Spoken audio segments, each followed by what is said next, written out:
Hi, everyone. Greetings and welcome to Peace Week, organized by the Jimmy and Rosalind Carroll School for Peace and Conflict Resolution at George Mason University.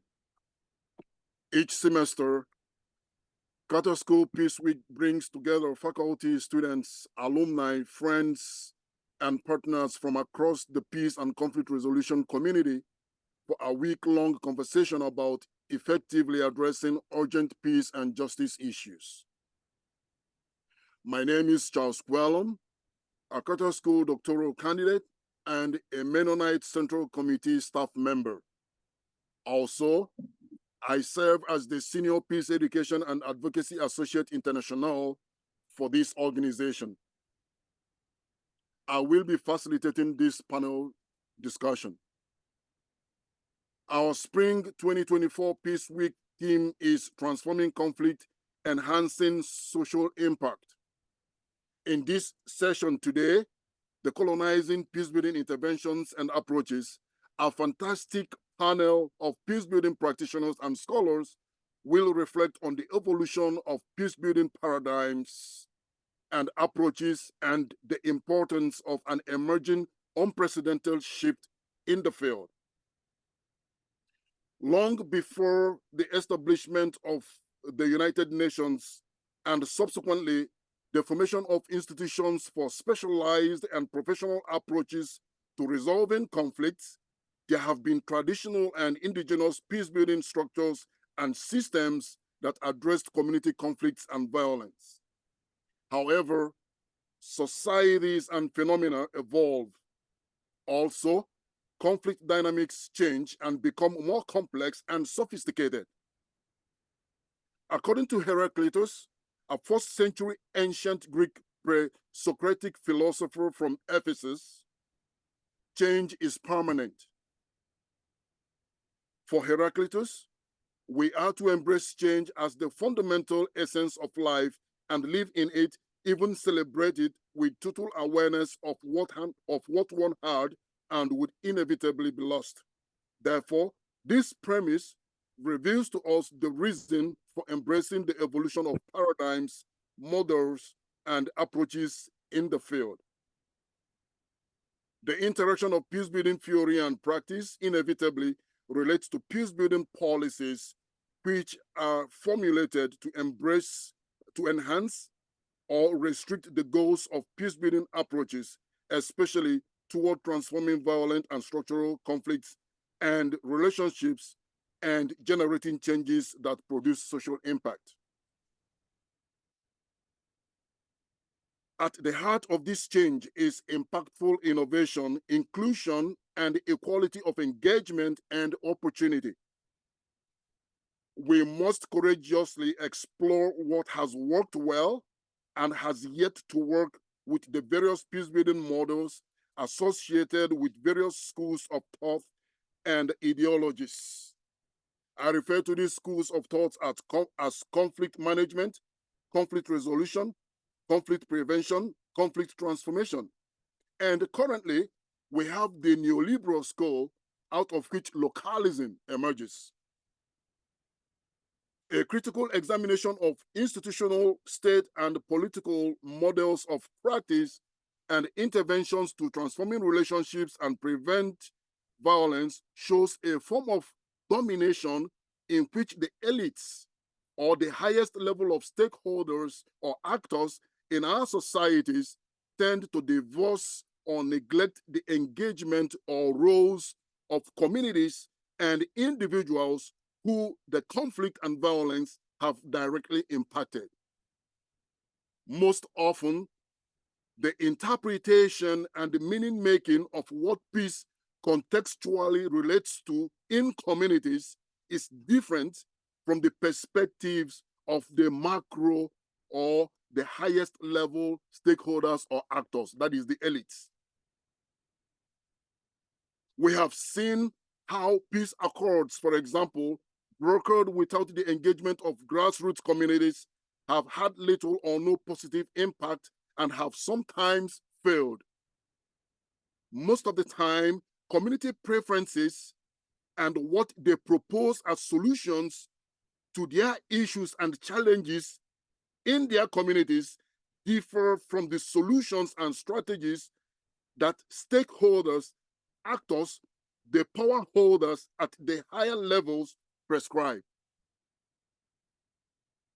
Therefore, it is important to note that examining the concept of power by critical peace scholarship, for example, alongside the ethical engagement of social dynamics, which is a reality, tends to unfold an underlying tension and seeming conflict among peace-building actors.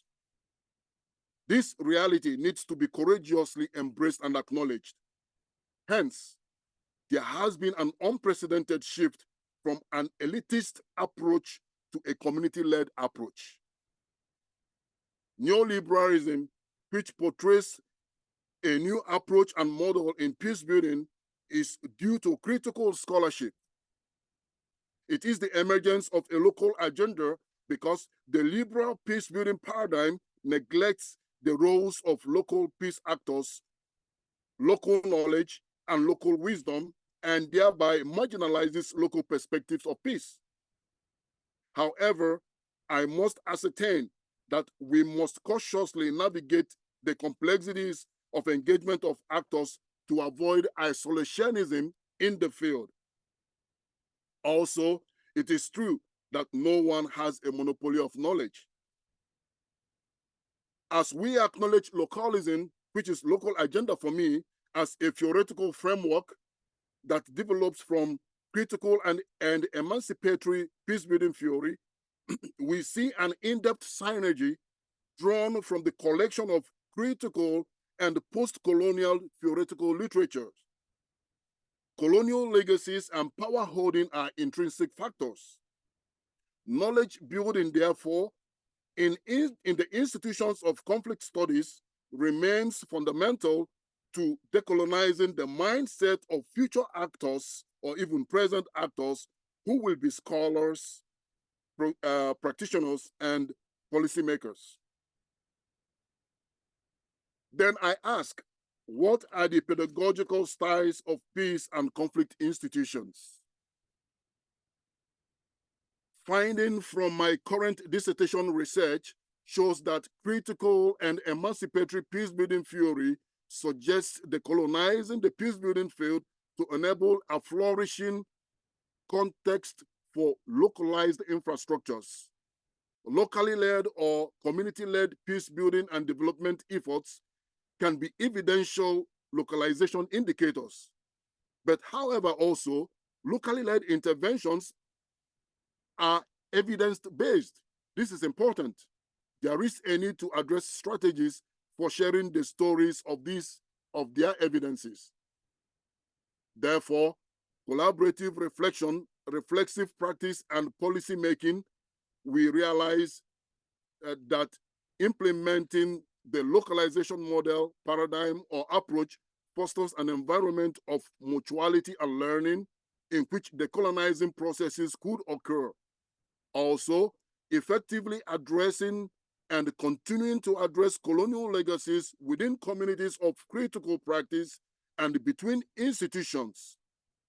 Locally led approaches and interventions highlight the importance of context-based and culturally adaptable lexicon, vocabularies, and language as communication channels. And it transforms the actor's extractive attitude, acknowledging each other's capacity and their mutual contributions toward systems change. Developing a shared vision, purpose, and approach to addressing emerging dynamics and issues in communities will help to build relationships and connections among actors in all sectors.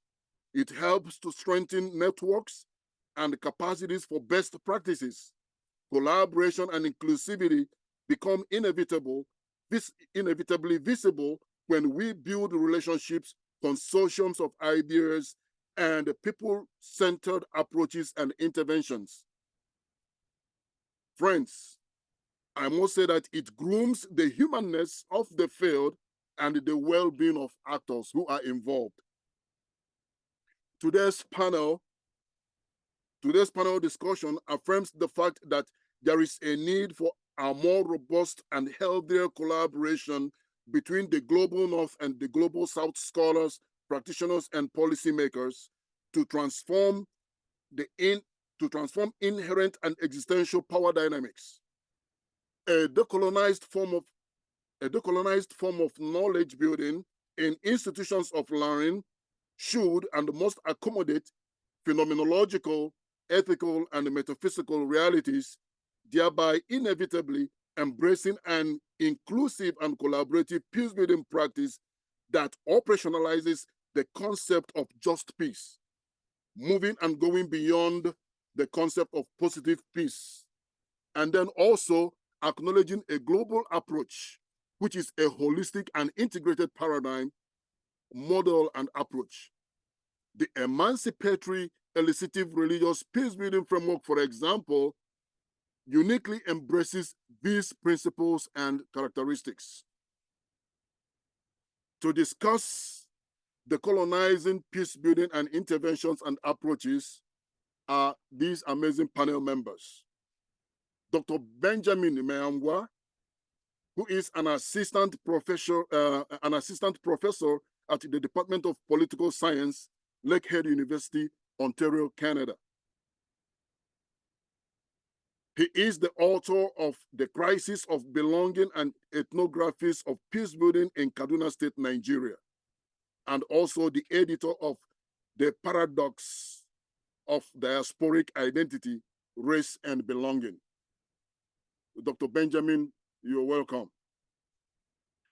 And next is Lantana Abdullahi Bako, who is the national coordinator and founder of the Nigerian Women Mediators Network and Women for Positive Peacebuilding Initiative. She has facilitated mediation between pastoralists and farmers, and she serves as the lead mentor in the UN Women Nigeria, who is working towards increasing the participation of women in leadership and decision-making in northern Nigeria. Lantana Abdullahi Bako received in 2018 the fellow of she received the fellow of the King Abdullah Ibn Abdulaziz International Center for Interreligious and Intercultural Dialogue, KAICID, and is the recipient of the 2020 Commonwealth Point of Light presented by Her Majesty Queen Elizabeth II in recognition of her exceptional volunteers in the Commonwealth. And lastly, Lantana, you're welcome. And lastly is Dr. Gopal Tapkida, who is the co-representative for the Mennonite Central Committee in Zimbabwe. He is a dedicated peace builder with a passion for fostering understanding and reducing conflict. Gopal is an interfaith bridge builder between Christians and Muslims. His efforts include setting up conflict monitoring teams and emergency preparedness response teams in the Plateau State of Nigeria, which served as a pilot project for all of West Africa. Dr. Gopal, his work exemplifies the power of peace building and cross-cultural collaboration in fostering positive peace. Dr. Gopal, you're welcome. The panelists will respond to 2 rounds of engaging questions in order in which I introduce to them. After that, we will have questions from the audience. You can also submit your questions in the chat or question panel. Please use the raise your hand icon when it is time for Q&A if you want to make remarks or ask your questions. So now I ask the first round of questions to Dr. Benjamin. What is your reflective assessment of the evolution of peace building paradigms and approaches from your scholarly journey, primarily focusing on the inevitable shift from institutional peace building approaches to context or people-oriented approaches. You can highlight a particular paradigm, especially the critical peace-building paradigm. Okay, thank you so much, Charles, for the warm introduction and the agenda setting. I like what you said about the humaneness of the discipline, and probably something that I will start with. So the notion of peace itself, as we all know, and indeed of conflict, these are not easy concept to define. And the reason is because they take on various forms in different settings and environments, and we need to acknowledge these. And also particularly so if we would want to consider the indicators of peace and conflict in these various environment. And I think there are a few scholars working on everyday peace indicators. So it's one way in which to approach the matter. So for example, I actually tried this experiment with my students here in Canada. When I asked my students about their sources and indicators of peace, this was how some of them responded. Peace is being in good relationship with my loved ones and knowing that they've got my back, says one student. Peace is the ability to fulfill my basic needs, says another. Peace is a state of happiness, another student weighs in. Yet another insists that peace is being vulnerable, for vulnerability makes us truly human.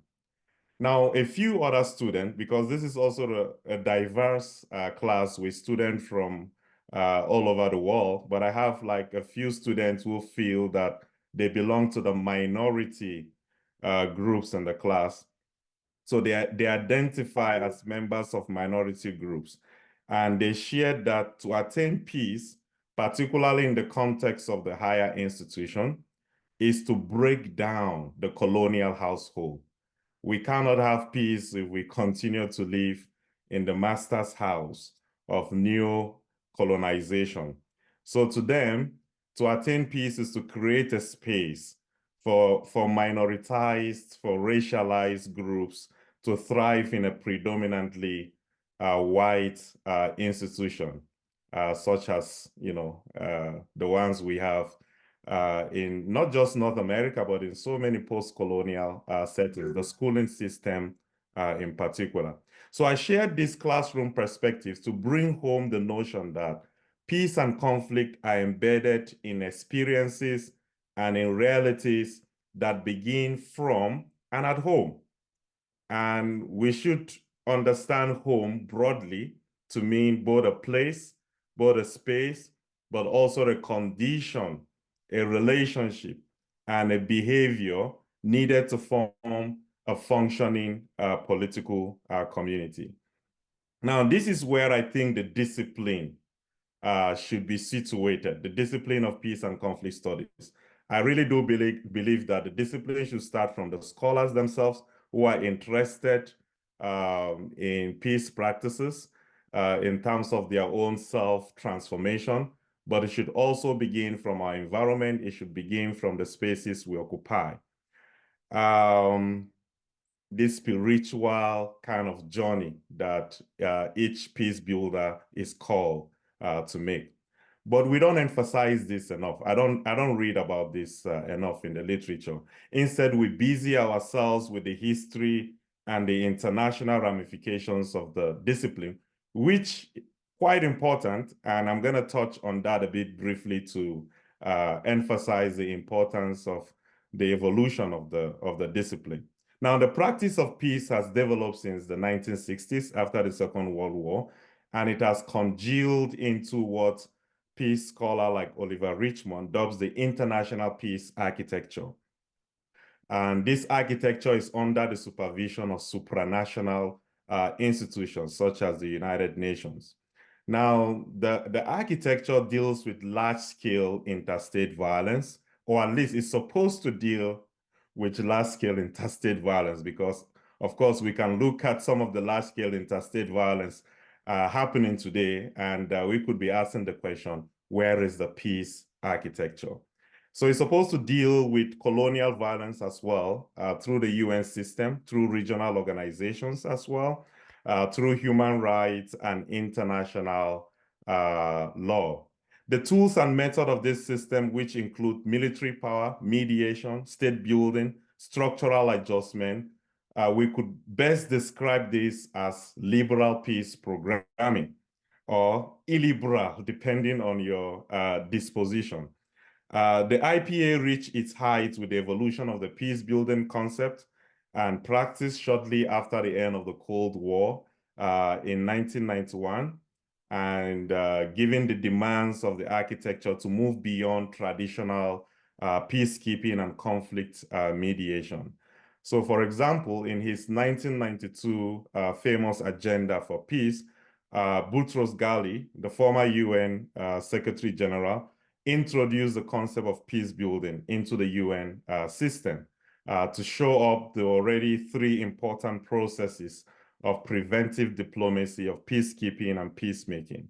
Now, peace building is supposed to encompass various elements of peacemaking, of strategic analysis, of behavioral psychology, demobilization, disarmament, reintegration of ex-combatants. These approaches are not mutually exclusive, and they often intersect and complement each other in understanding and addressing complex conflict and peace emergencies. In a recent book, I think it was published in 2022, Grand Design by Oliver Richmond, The Evolution of the Peace Architecture, he describes the IPA as a fixed and planned system centered on international, state, and anthropocentric dynamics, and also spanning a series of different stages designed to respond to historical evolution of war and violence. So according to him, stage one of the IPA deals with imperial and state-centric warfare that ends with agreement or peace accord between two states, often spearheaded by the victor. Hence, this stage is considered the victor's peace. We can think here about the Versailles Treaty after the First World War, or even the formation of the UN system after the Second World War by the Allied forces. Now, stage two draws on idealists like Kant and is characterized by the forging of international agreements to deal with imperial, ideological, state-centric warfare through the UN system. A lot of people will say this is the liberal state system that came with the development of liberal institutions, of economic institutions, of legal institutions, as well as financial or developmental institutions. This stage is also a response to colonization because it promotes self-determination for formerly colonized people. Now, stage three views inequality as a cause of war and social strife, and then it recommends a Marxist revolutionary proposal for material equality and political control of resources by the masses. Stage four advances the cause for complete decolonization under a global cosmopolitan order, whereas stage five of the IPA, particularly after the end of the Cold War, aims to address the so-called new wars, like intrastate ethnic conflict, like terrorism, as well as to stabilize the gains of democracy and development in the so-called fragile developing state. Now, this is, of course, the neoliberal stage where economic resources and military might become integral to peace interventions. Stage six is not clearly defined, according to Richmond, but its goal is to stabilize the peace architecture by addressing technological sponsored wars, which is emerging through association between the state, capital, and technology, undermining the expanded rights that are associated with civil society movement. Now, this is the development, if you want to think about it in terms of the international development of the IPA.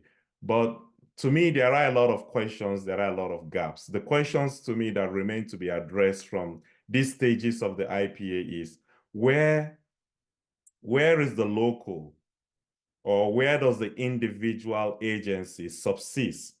And how does this agency intersect and interact with practices and formations at the global level? Sometimes people think about hybridity or the hybrid peace. What does this actually mean in terms of the relationship between the local and the international? Even within a local setting, how do we understand, hybridity? Because there are different cultures and traditions also at play. What has the IPA learned from the local, from the subaltern call for recognition, for reparation and reconciliation, especially in North America, for a more functioning political community? So I'll leave the conversation here just by raising these questions. Thank you. Thank you, Dr. Benjamin. So then I ask you, Lantana, conversation on best practices remain inevitable, and we often witness the dynamics among actors, that is practitioners, scholars, and policymakers in the field. And when the context or community-based interventions or approaches somewhat vary from templated approaches. How do we therefore decolonize those institutionalized approaches when they are framed with elites' interests rather than communities? Are there practical examples to share with us from the field? Yeah, thank you so much, Charles, for this event and for inviting me. And of course, to the speakers, particularly to Mr. Gopal, who was one of our earliest mentors in the peacebuilding world, especially in Jos Plateau. I hope he remembers me from SEPAN. Thank you. And from, of course, the first speaker, who, of course, is a scholar from all that he has been saying. I would like to speak from a practitioner's perspective, for someone who is deeply rooted in the communities and working to support the resolution of conflicts in communities. And I think, just like you mentioned, there's a kind of divide because from the scholarly field and of course to the real life situations on ground. And I would say that even from our own experiences, I would say from 50 years ago, even if I was not there, to 30 years ago, I think especially from our context in Africa, we were relying so much on, teachings and publications and researches and trying to apply, those scholarly researches to the conflict situation, especially in Africa or in Nigeria. And I think we had a lot of issues. We had a lot of conflicts in terms of even aligning those scholarly discourse to our real life situations.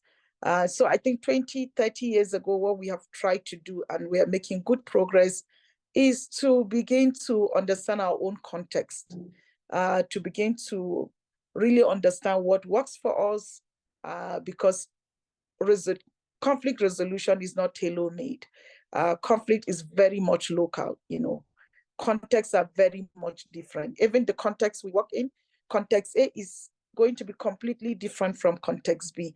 The issues might be similar, but of course, their needs, their interests might actually be very different. So we've really learned over time to really stay as much possible as away from publication, from researches, but deepening ourselves into the local cultures, the local context, to understand what works for conflict A, for conflict B, or for party A, or for party B. And I think that is what we've taken a lot of our times over these years to immerse ourselves into the local situations, to understand the context, the uniqueness and peculiarities of each conflict situation, because no two conflicts are the same.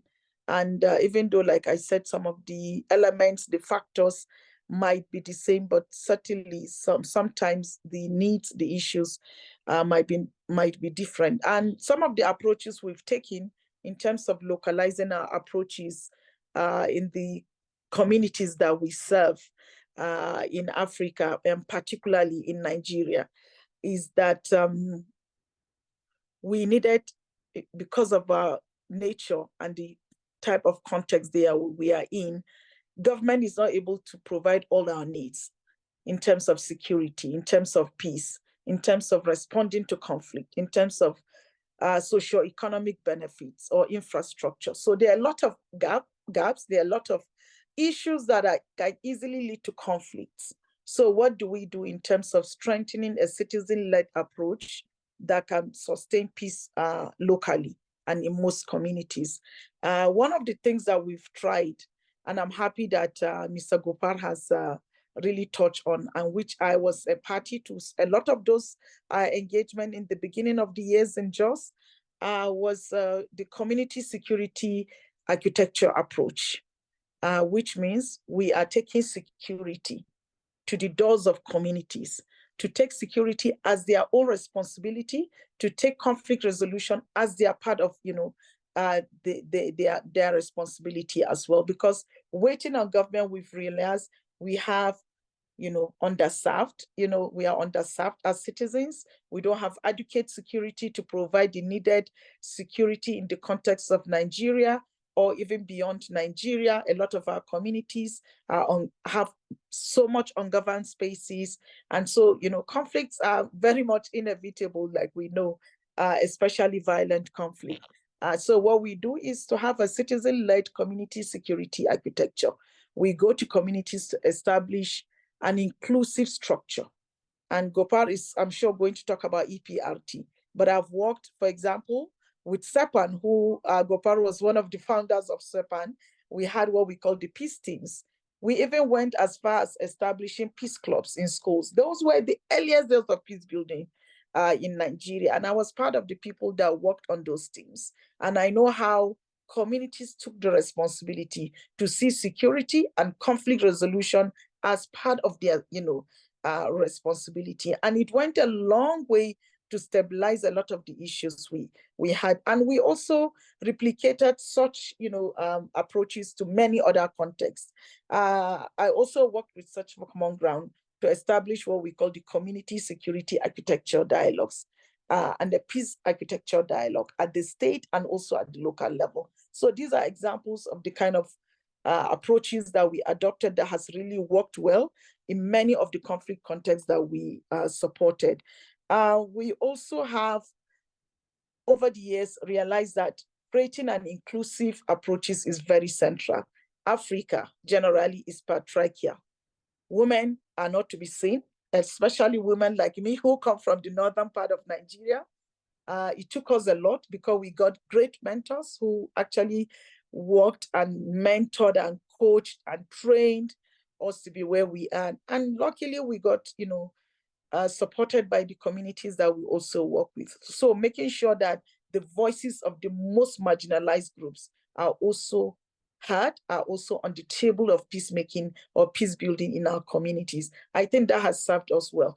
I am part of a woman that make sure that women have spaces. We train a lot of women, many women, to have their voices, to have their issues, to create safe spaces for them, to create networks. I serve on many networks that supports women's participation and engagement, and also amplifying our voices, and including for young women and also for young people. So that is also one of the approaches that we have adopted. But we have also recognized that in terms of the nature of conflict in Africa, recognizing critical stakeholders, making sure you analyze, you understand who is doing what and at what point is also very critical. In many contexts, there are non-formal actors that may not be recognized. And I think for us, the recognition of non-formal actors, including the formal actors, has remained really critical. For example, religious leaders. In the past, we don't see religious leaders as part of the peace actors. Sometimes we categorize them most as people who contribute to, heightening peace or, making, creating conflicts in our communities based on the way they preach or engage with communities. But we've recognized that even though they don't have any state or recognized constitutional rules, there are categories of stakeholders who are very powerful, who are very influential in our communities. And recognizing such people has been critical to maintaining peace in our communities. Traditional rulers, chiefs, religious actors, young people, they have really been very, very critical in the way we approach. And then, of course, the one other point I wanted to talk about is developing a context-based approach. Like I said, we tailor, our approaches to each particular conflict. And I'll give you many examples. I have worked in the farmers-herders conflict or pastoralist farmers conflict in Nigeria and even beyond Nigeria. And for each community that I've worked with, I found out that their needs, their issues are very completely different. I'll go to one community and their basic issue is actually access to water. So they have one water source that farmers use for domestic purposes, for food, for daily life. And then we have pastoralists also need that same source of water to, for their cattle or for their animals. So sometimes there's a conflict around why will, farmers, pastoralists will come with their cattle and, destroy the water source that farmers depend on for their daily use, So these are peculiar issues, maybe to one particular community that cause conflict, but we'll term it as a farmers pastoralist conflict. So addressing just a source of the water, issue can resolve a lot of issues in that community. So for each community, for each conflict, we found that their needs might actually be different. There are some that we went to, they have issues about grazing. Pastoralists will bring their animals up to the doorsteps of farming communities, their residential areas, because there are grasses, there are pastures around, residential communities of farmers. And this can cause conflict because farmers will be sleeping, they have small farms around their, residencies, and then it's been destroyed. So these are issues that we go to each community. We are very specific about what are the issues, what are the needs, how do we help you to resolve those conflicts. So these are really critical approaches that has really served us very, very well. So I think basically, like I said, very local. We are very local people. We are hands-on with communities, but most importantly, with support and accompany communities to understand what their needs are and making sure that they get the support. This is also in recognition of the fact that government is not there all the time for us. So we have had to develop our own means of resolving our conflicts because Nigeria is a very large country. I would like to use Nigeria as an example. We have, for example, less than 1 million security forces to a population of 200 million. So if you do the maths, the ratio, you can see that we are still, and even out of that 1 million, we can say 30% of that 1 million are attached to the elites, guarding the elites. So we have very few security forces to be able to contain the kind of violent conflict that we have in the country. And where we have a country where more than 2/3 of the country are in conflict. So it's a lot, but I think we are taking it one conflict at a time, but we are achieving the desired results. Thank you. Thank you, Lantana, for that. So Dr. Gopar, could you please respond to the same question? Well, thank you so much, Charles, and thank you so much, my colleagues. And I just want to say, Lantana, I remember you very, very well, and I was so excited when I saw your name, and I was looking forward to seeing you. I remain very proud of you. We started together, and we're still in the work. Thank you so much. And my colleague, Prof, thank you so much for laying the foundation for our discussion.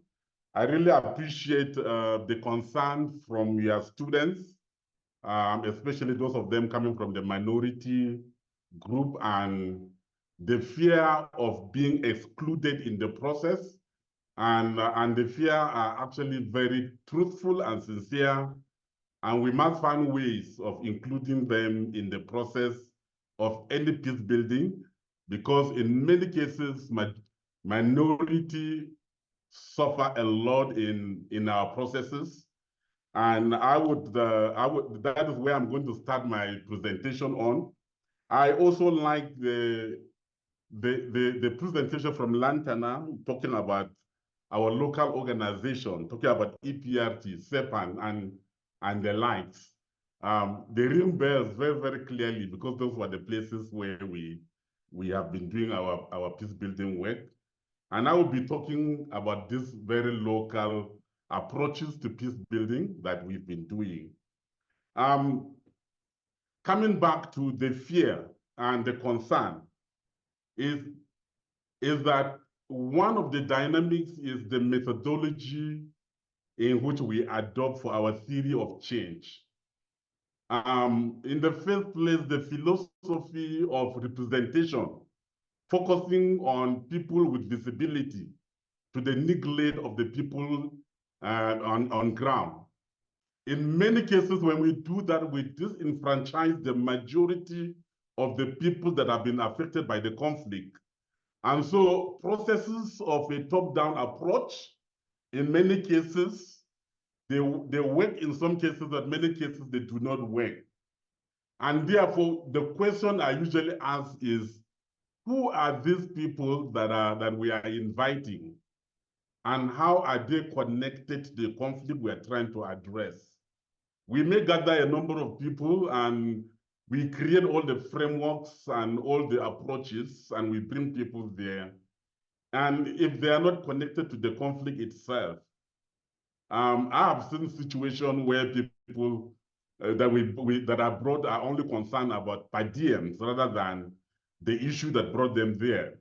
And the reason is because they have not been affected. And so we focus on people that are affected by the conflict, which we call the primary stakeholders.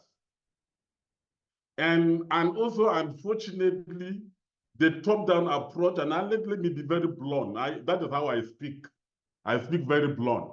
So when we focus on the top-down approach, we are likely to bring only the manipulators of identity or sponsors of conflict, I would say, the sponsors.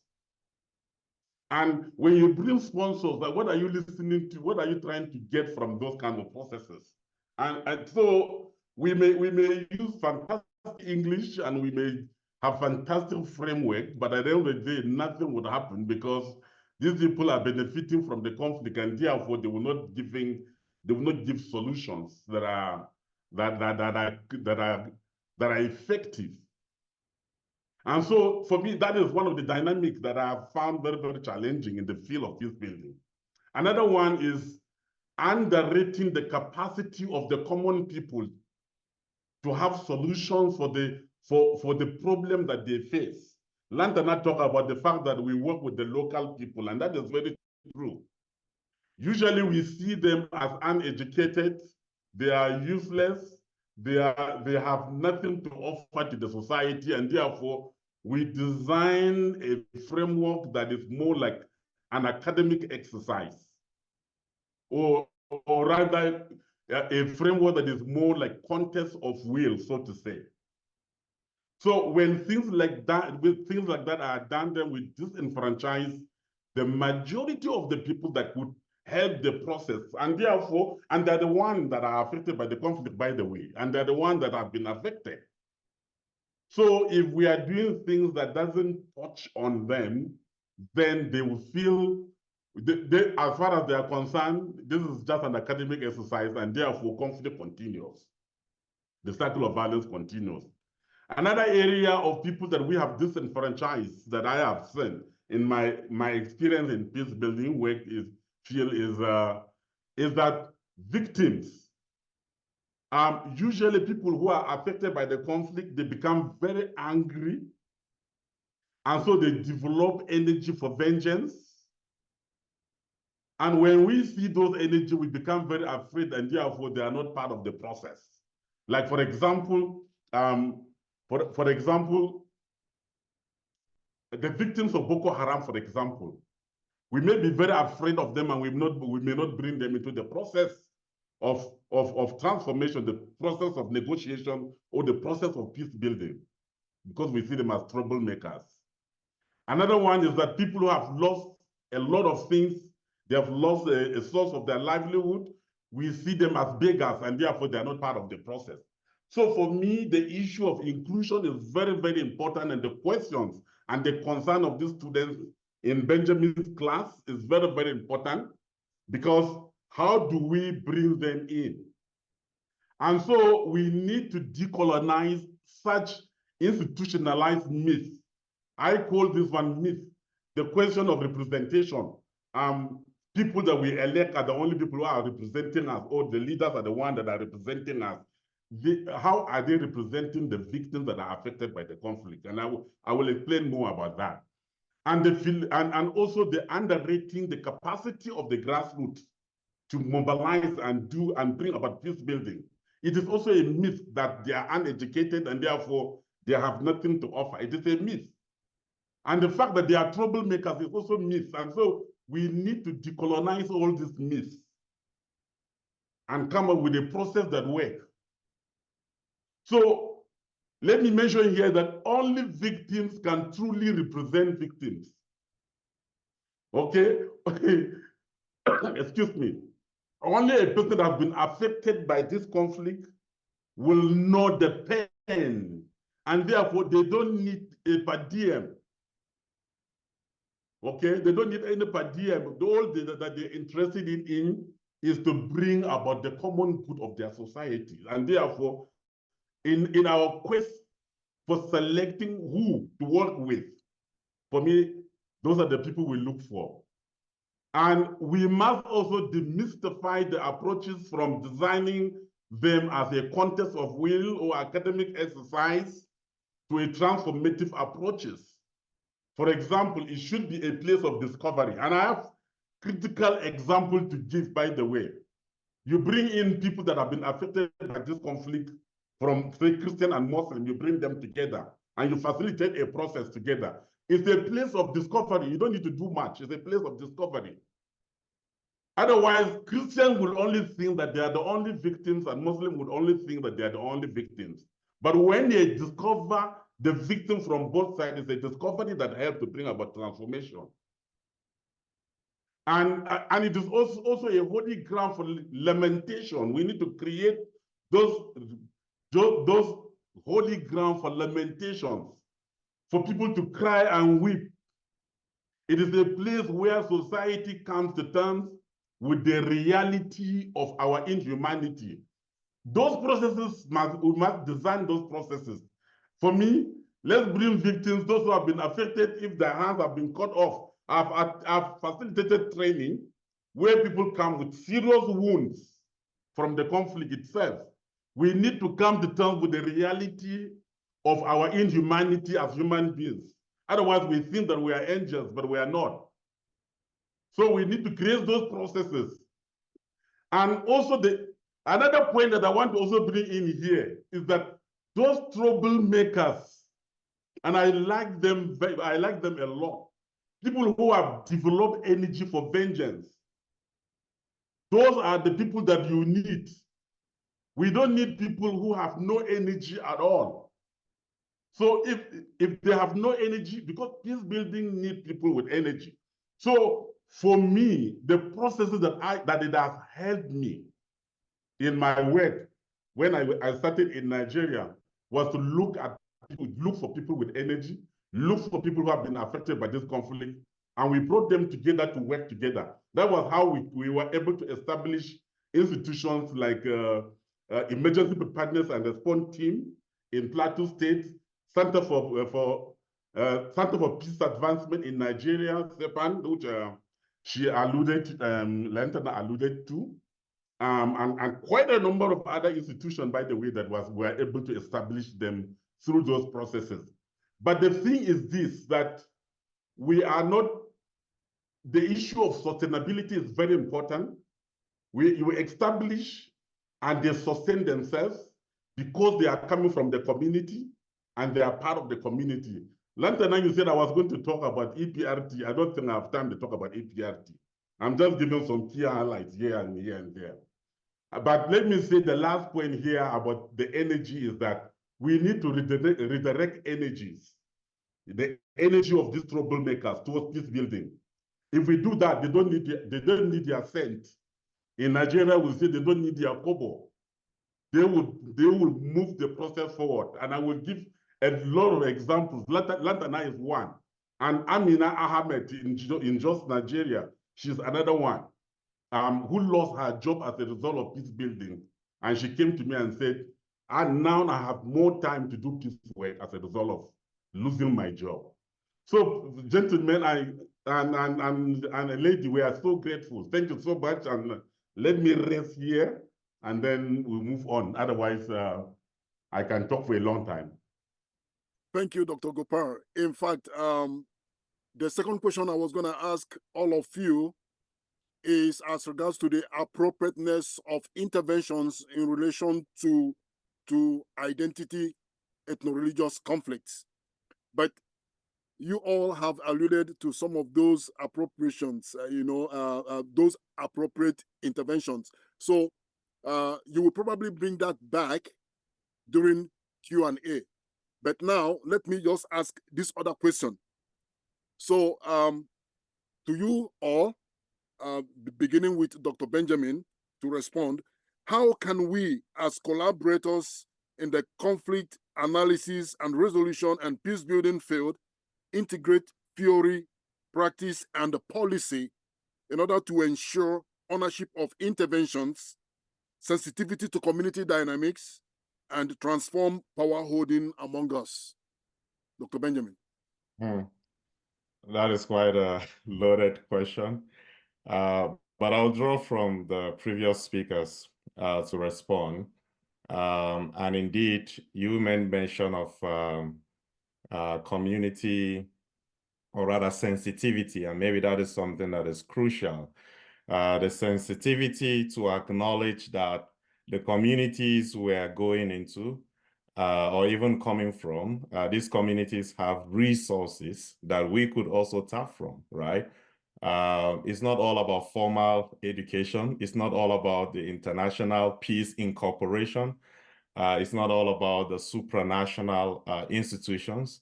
The real people on the ground actually are those with the resources that we can learn from. And so to have the humility to step into the field and say, look, I do not know what is happening here. I'm here to understand and to see in what ways I could work with you. I think it's also the same language when we talk about how to be an ally, right, with indigenous communities here in North America. So for me, I feel that humility, that openness to learn from local communities is the first step. Another step I really do think is important is, and I think Gopar was making mention of this when he was saying we. I think we need to start with ourselves in terms of transforming who we are. I'm very much interested in the research on identity.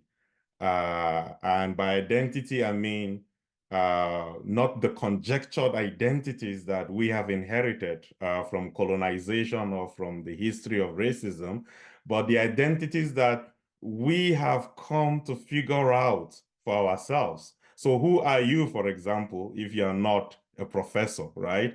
If you're not Benjamin, if you're not living in Canada or a Canadian or an American, who are you when all these identities, fall apart? Is there something within that you could reach out to bring out that could also help in the understanding of your own transformation, your own spiritual journey to begin with?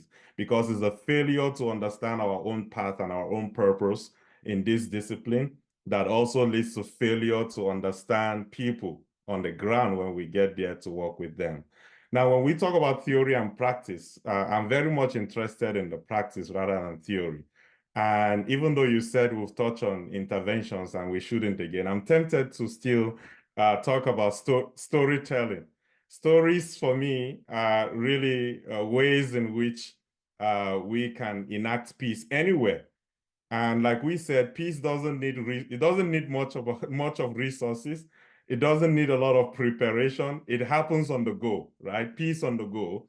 And storytelling definitely is one way to go about it, as that, essential grounded approach to peace building. Storytelling reminds us of what has been, what could have been done, and what the present, has to offer or must do to negotiate the challenges of power, the dominance, the degrees of complex hegemony, if progress and sustainable peace is to be attained. Another importance of storytelling is that it helps us to reconnect with our lost history, right? Our shared history. Today, we teach about history in schools, and particularly so in conflict settings. What kind of stories are we teaching? Right? Are these chosen stories of trauma and glories that, preview a particular group at the expense of others, right? So knowing also the types of stories that we teach our kids and we include in school curricula, I think is quite important dynamics to peace building. Storytelling as a decolonial process also necessitates, for me, the need to revisit embedded wounds from the colonial era. I talk a lot about colonization, and the colonial era isn't just one era, right? It is a postmodern era. It's an era that we still live with today. Storytelling serves as a gateway for recovering also our deep past, what has been lost, and how can we reclaim that? And I don't mean it in terms of past that has no blemish or blemishes, right? We can talk about cultures and traditions in ways to also acknowledge, some of the faults of these cultures and traditions. But how can we reclaim them and see what we can do with them today? Now, the very notion of recovery also stimulates histories that have either been dominated or eroded by new ones or dominant cultures. If we think about North America, when we talk about the making of the New World, for example, sometimes we even forget to mention the agency of the people that actually made the New World possible: indigenous labor, the Black slaves, and so on. So peace and conflict studies, to me, must begin to interrogate these colonial heritages in the discipline itself that we don't acknowledge. Peace and conflict studies doesn't venture much into racism or colonization as much as it should, that misrepresent the people and their cultural worldviews. Now, while colonization and slavery might have dislodged, indigenous people's sense of self, their place, also introduce foreign governance systems in our communities today. One of my students in class, and I love to use my student, but with his permission this time, he asked me to quote him. Kyle, his name is Kyle, an indigenous student in my Intro to Political Science class. He reminds us always that indigenous practices of naming, of stories, and resistance are still alive today and will never be extinct, regardless of whatever system we operate under. And he says, as a young boy, I remember seeing my mother, grandmother, aunties, and cousins sitting around playing cards and talking. I can still hear the laughter of those women in our home. At the time, I thought they just liked to play cards and joke around with each other, although it was not always joking. Now and then an argument would also happen. As I got older and learned more from my grandmother, I knew what was happening at those card games. Governance. Our way of governance was not suits, putting on suit and ties. It was not the International Peace Incorporation. It was not men in grand halls screaming back and forth at each other. It was getting together in a good way, sharing stories, sharing problems, sharing solutions, and most importantly, sharing respect for each other. He goes on to speak about the resurgence of indigenous cultures and governance that is happening unnoticed in many of our communities today because we're busying ourselves with the international architecture. He says, these practices might be slow, but it is happening. We see it with our youth and being led by our women in particular, the role of women also in peace building, the role of mothers, the role of grandmothers. It is not new. It has always been at our kitchen tables in the laughter of our women. I want to end with this short story by Ray Bradbury. He shares the story in his book, A Sound of Thunder. He says, a time traveler goes back to prehistoric times and accidentally steps on a butterfly. Though just an exquisite thing, a small thing, but the butterfly's death changes the course of civilization. Everyday stories have a similar potency to upset oppressive and injurious practices that denigrate people or cause pain and unease. Indeed, the consistency of stories in enabling positive encounters, and by positive encounters, and we need to emphasize this a lot, that in the context of conflict, there is also peace, right? In the context of peace, there is also conflict. We need to start highlighting the positive encounters, how people help each other during conflict events, how people support each other, the role of children also, the role of volunteers, the role of teachers, and so on, in providing a bulwark against the threats and the occurrences of large-scale violent conflict. When used properly, I do believe that stories can break down the silos that sometimes foreclose possibilities for deepest human connection and creativity. Thank you. Thank you, Dr. Benjamin. So, Lantana, do you mind to respond to that same question? Yeah, thank you so much. I would also like to say a few words and then connect it to the one we ran away from. I think my only few comments on the connecting the theory and practice. I think we've already made some comments on that, but just to add that I sometimes feel like there's a huge disconnect between theory and practice, especially in the kind of context that we work in. Just like Dr. Gopal mentioned, there are some we feel they cannot even access theory because they might not be seen to be educated. But I've also come, like for the parts of work I do, there are people who might not be seen to be Western educated, but they can know how to read and write in a different language. How are we making sure that they have access to theory, to information, to data, to capacity building and all of that? So that's my basis of concerns regarding theory and practice. There are still gaps.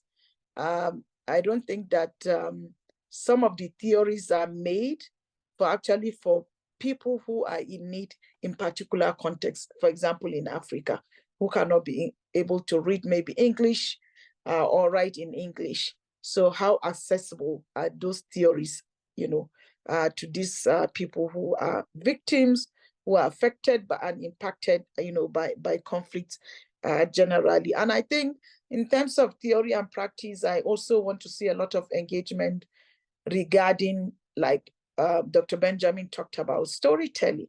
Like a lot of these theories should be about documenting our stories, telling our stories, advocating for victims, providing platforms for them to actually showcase their information. But generally speaking, in terms of some of the interventions, I wanted to really also talk about a bit on that. Some of the interventions that we've done in terms of identity or ethno-religious conflict, because this is the context that I mostly work in. And I will tell you that one of the engagement that we've done, particularly, let me say, in Plateau, was in the issue of policy engagement and making sure that there's an institutional mechanism that works for peace, including ethno-religious conflict in Plateau State, that led to the first state peace-building agency in Nigeria. So Plateau State was the first state out of 36 states at the FCT to establish an institutional mechanism for peace work by a state. So we have a state peace-building agency. Those are interventions that may not be perfect, but I think the fact that we've made progress on them is actually something. And I think one other engagement that we have worked in the past in terms of addressing ethno-religious conflict or identity conflicts or many other types of conflicts is the establishment of different levels of civil society and military engagement platforms or dialogue platforms. I did mention some of them, like the Peace Architecture Dialogue. Like I've worked a lot in the Northwest, in Middle Belt, in Northeast, about making sure that civil society are able to interface freely with the military. This is because a lot of times our biggest challenge in this part of the world is about early response and early warning and early response. In most times, communities are aware of an impending threat or attack, but the channels or mediums to report and ensure rapid response or urgent or emergent response is often weak. So we created such platforms to make sure that communities who cannot directly reach out to military or the police can actually send their information about impending early warning or impending attack to civil society, who can now interface directly with military. And that has really helped a lot, immensely, in terms of, stopping attacks or violence, from occurring. So these are examples of some of the best practices that I have seen. I've also seen the work of interfaith platforms. Like I keep saying, in the past, we lumped, religious leaders as just part of participants list. We didn't engage specifically religious leaders, let's say 30, 20 years ago. But now there are specific approaches that targets interfaith groups, interfaith leaders, religious leaders from different religious practices to come together to make sure that their influence is being utilized for, for promoting peace in communities. And I think we've done also a lot in terms of trauma and psychosocial support. A lot of victims of conflict have accessed, help and support through trauma, counseling, psychosocial healing, and all of that. And I think, of course, the last one I want to talk about is on security sector reforms. This is still very weak, and DDR, very, very weak. We know that whatever we do in this country, security is going to remain the biggest threat to peace, despite all our investment. Unless people feel secured and are indeed secured, then violent conflict will continue to happen. And security sector reform is at the center of all of this. Government needs to invest a lot in terms of provision of all the needed, resources that they need, capacity building, especially in addressing and responding to human rights violations, just a lot in terms of, security sector reform. I know there are a lot of investment on it, but I don't think that we've really reached where we needed to make sure that everyone feels secured in the country. Thank you. Thank you, Lantana. So now over to you, Dr. Gopar. Try to integrate and incorporate the previous question, which I said we would bring in during Q&A, and then add it to what you have at the moment. Kindly respond. Thank you so much. Thank you so much. I think my job is easy. But Dr. Benjamin and Lantana have spoken well into the question that you asked. I would say that yes, there is a strong relationship between theory and practice, and we need both. We need both of them, but both of them, they need to listen to each other and speak to each other. And I would say that theory especially need to understand the context, need to listen to the people in the field, and listen to the situation that is there and issues that are there, so that the theories that are designed and framework that come out of those theories should be able to be applicable. And so I would say that theory can be very, very effective if it is designed, if it is field-driven, and is designed for people to be used in the field. So I usually ask the question, the theory is made by who and it is made for who. We have to ask those critical questions as we design our theories. If our theories are designed for people at the top, then we cannot take those theories and apply it to the people at the grassroots, which Lantana was talking about. They don't understand, they will not understand English, but they understand the local context.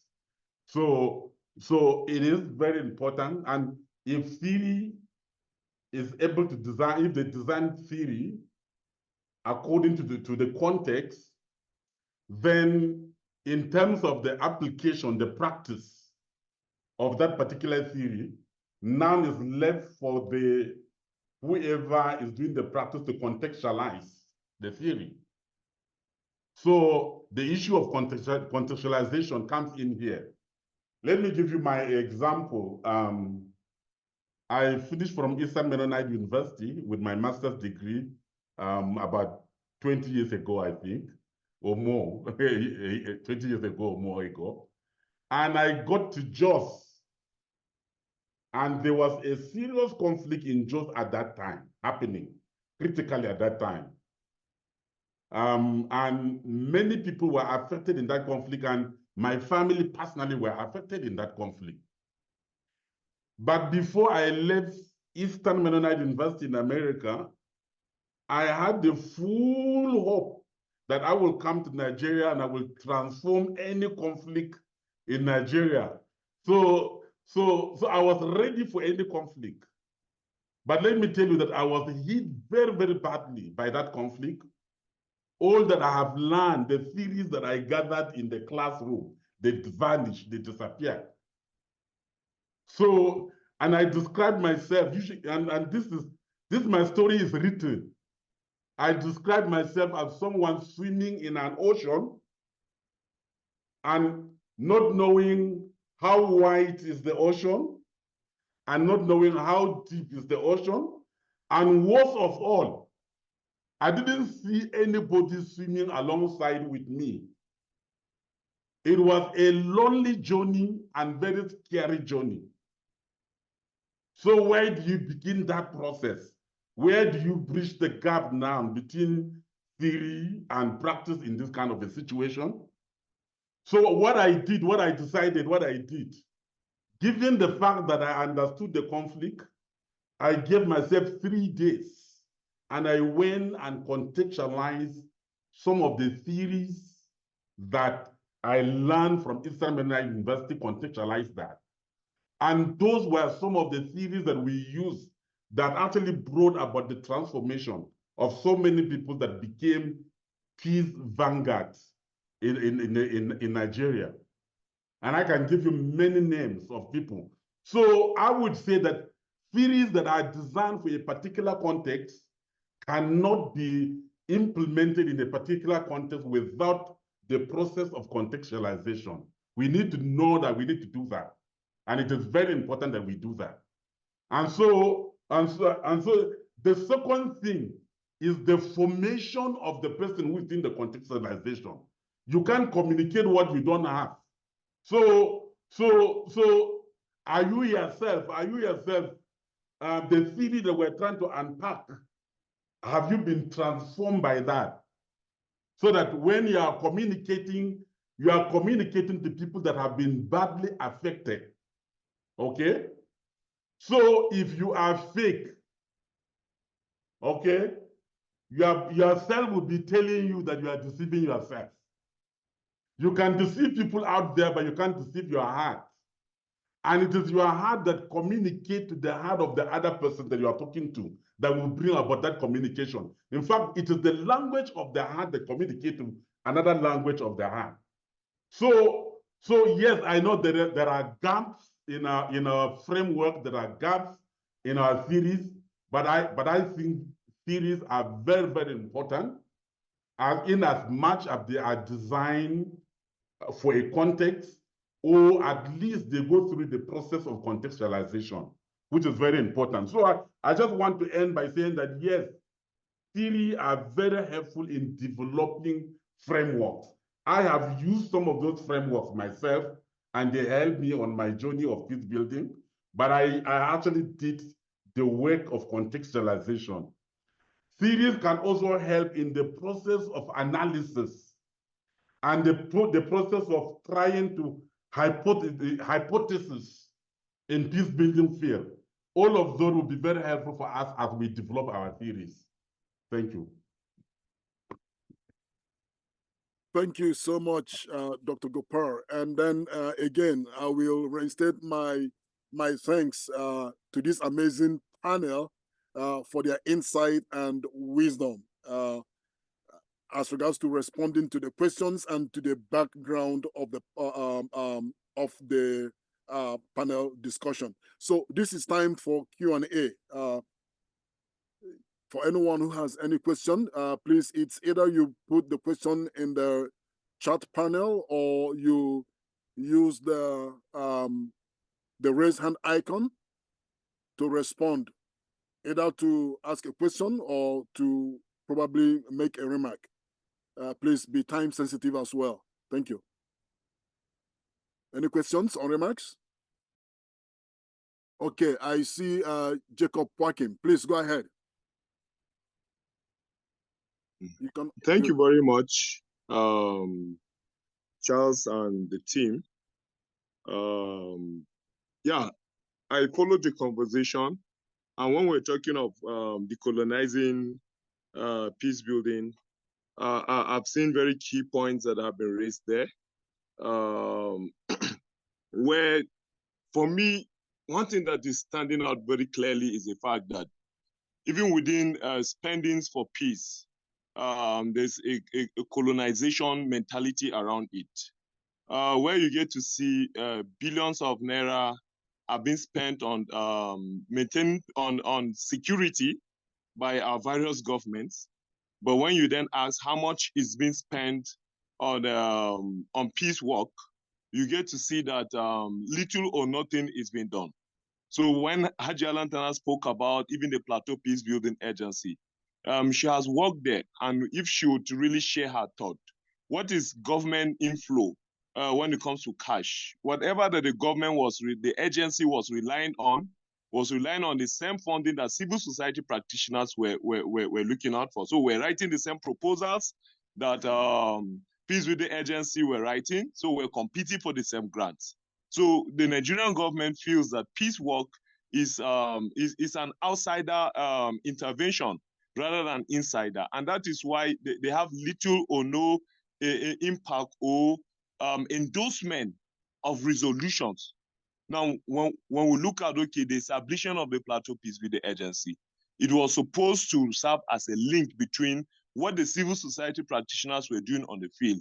If there are policy gaps, it is through the agency that we were supposed to relate. But because they see peace interventions as more or less like an external intervention, there's a limit to how they are able to work. Now, I've also heard very strongly the fact that storytelling for peace is a very key component. Yes, most of the communities, those who commit those acts of criminality, acts of revenge, are not regular people who have gone to the four walls of the school system, and putting them in a workshop environment, you have already closed the door for whatever learning. So the best thing is to simplify learning, to simplify teaching by just using the storytelling. Our organization practically uses that methodology, and we have seen how it has transformed young people within ages 13, 15, 25, and we've seen how impactful it has been. So kudos to the pro for raising this, and how we wish it can really be amplified further. Thank you very much. Thank you, Jacob. Any reactions from the panelists before we go to Salah? Yes, I think I can. Can I? Yeah, go ahead. Yeah, thank you so much, Jacob. I appreciate those questions, and I appreciate the fact that government was supposed to be creating the environment, create conducive environment for peace building. Sometimes they don't show interest in the peace building, and more money is spent on things that bring about conflict. I've challenged those government of Plateau State as well to say that when we look around Nigeria, we have war colleges but we don't have peace building college. At the time we started, there were no peace building institutions. So, but now we still have few. But you can compare. You can compare resources that are used for war with the one that are used for peace building. And I would say that for us, advocates of peace, we will just continue to advocate. We will not give in. If you look back 20 years or 30 years back, we have made significant achievement in terms of peace building work in Nigeria. If we had given up earlier on and said, no, government are not supporting this and that, they're seeing us as outsiders, then we wouldn't have made the impact that we're making today. So peace work is like going against the wave. But we must continue to do that. And the waves actually make us stronger as we continue. So that is the portion that I just wanted to respond to. Thank you. So before any other panelists chimes in, let me just say that, there is one thing about Nigeria's reservoir of wealth. So unfortunately, Nigeria's local philanthropy, the zeal is not there. So you and I do remember, we do remember that at the time of COVID-19, for example, the global pandemic, the wealthy class in Nigeria had to kind of become highly philanthropic, right? They donated billions of naira in order for the Nigerian government to coordinate and then mitigate the effects of COVID-19. So now let's spin the wheel around. Assuming this wealthy class, for example, invests, donates, become philanthropic again by giving billions of naira, for example, to say, let all those peace building actors, for example, or development actors, for example, harness that pool of fund in order to bring about conflict transformation in various communities. What do you think would be the outcome? So I do think that Nigeria has a reservoir of local resources and philanthropy, but the zeal to actually exhume and reactivate that reservoir of resources is still yet to be attained. So I'll just leave it at that. Does any panelist want to chime in again as regards to the question from Jacob Joaquin before we go to Salah? Okay, so Salah, please, over to you. Yes, as a person who lived in Ghana for 2 years in the Peace Corps, I really understand the need to go to the communities that are impacted, not only as victims, but what are their resources? Because it's not just people coming from outside that are going to make this work. In fact, it's not people from outside that are going to make this work. Who are the leaders in the community? What resources can they give to building peace? And I don't know how to put that into a structure to allow enough time to really understand, to really go into the community, to talk to different people from different sides and understand this is what they could do to build peace in the future, because it's not a negotiation. It's a process of building peace for the future. So I guess I'm asking, how do you put that into the structure of peace building when, let's say, you're coming from outside? How do you find out what the resources are in the community and honor them and acknowledge them? Thank you. Thank you, Salah. And then also adding to Salah's question is a question we have on the chat panel for the panelists also to respond to. Let's be mindful of time. We have about 5 more minutes to go. So the question states, our current tools for learning from peace building interventions through monitoring, and evaluation are sometimes seen by local peace practitioners as inadequate to measure the impact of their work and as responding better to global North needs like accountability to donors. What are your thoughts about decolonizing, how we learn about the impact of our peace building effort? This comes from Melody Moser. Panelists? Anyone? Before then, there is, so I would quickly respond to Salah's question. I don't have the answers, of course, but I think it's also important to understand your positionality going into a conflict setting. And I think Dr. Gopal also made mention of this self-transformation, right? So who are you going into that context? Are you an insider, outsider, insider? How do you really categorize yourself? And who are your contacts? Now, the problem with so many donor agencies is that they have specific people that probably people that the UN might have worked with, might be the same people that the UNDP had worked with. And so, you know, it just perpetuates this cycle of either corruption and also ignorance of the conflict setting. So I think that Dr. Gopal made this very clear that there are indeed people, those that we tend to look down upon as probably the troublemakers. This might actually be the most important people to reach out to and listen to them, hear their stories, as well as their needs, and come in with this humble disposition as well.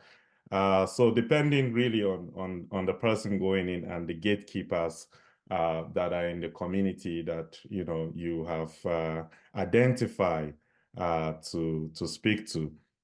Now, another question that I wanted to respond to quickly before Melodies is that by Edidion. I think Edidion Moses had a question about the positive roles of youth in peace building, especially with the mischaracterization of youth as agency of violence. And I want to, touch a little bit on this mischaracterization of youth. And maybe we don't say this a lot, especially in I guess globally, but more so in certain contexts, that masculinities and men's role in community dynamics could also be a factor in some of the conflict, like kidnapping, banditry, and all sort of nefarious activities we see happening in maybe even the so-called developing societies. So young men are commonly believed to be more likely, to commit crimes, and maybe in the context of Nigeria, in exchange for ransom, right? And so we can analyze this as a simultaneous manifestation of male hegemony, individualism that is creeping in, the absence of a sense of community and social contract with the broader community. Young men are more likely to carry those attacks as they are expected to grow out of childhood to become men, right, by reaching some financial stability, acquiring authority in politics. Politics seems to be the business of the day in many parts of our communities today. So acquiring authority and power, influence over others, and others here being members of a different identity groups. So an exploitative crime such as kidnappings then allow perpetrators to meet those three requirements. So they gain authority by exerting power over someone assessed weaker in exchange of big sums of money, and without requiring the consent of any parental figure. Now, these criminal activities are also sponsored by this sheer sense of impunity stoked by a history of violence, ethnic sentiment, loss of attachment to state polity, the lack of justice that these men see continually in their state. So malleable young men then trapped in this prolonged situation of scarcity of economic resources, of natural resources, and in most cases, these are the resources that the state kind of relies on for its revenue. So for survival, like food or even professional opportunities that they lack, a sense of loss, apathetic relations to the state might be more likely to question, these men might be more likely to question their identity and relation to a community that have failed to provide for them at multiple levels. So then we see more and more of men, youth especially, engaging in the banditry that I mentioned, in kidnapping because of this sense of detachment, disenchantment as well, but also this expectation to fulfill certain masculine roles in the society. So conversations, I think, to introduce some historical and sociological context around masculinities, gender expectations, individuals' well-being and communities' well-being, I think would be helpful in naming and analyzing some, conflicting interests that revolve around the creation of a shared identity. So I just wanted to mention this notion of toxic masculinity that certain young people bedeviled by in a lot of conflict settings. I know that there are a lot of organizations on ground actually, talking about gender equality and all, but I don't know to what extent they are talking about patriarchy and expectations really placed on young people to fulfill certain roles in societies. Thank you, Dr. Benjamin, for responding to that question, and then also for capturing Edith Young Moses's question also on the panel chart. So unfortunately, we are winding down and we've almost come to the end of this panel event. And I want to especially thank this amazing group of panelists, Dr. Benjamin, Lantana, and Dr. Gopar for their insight and wisdom.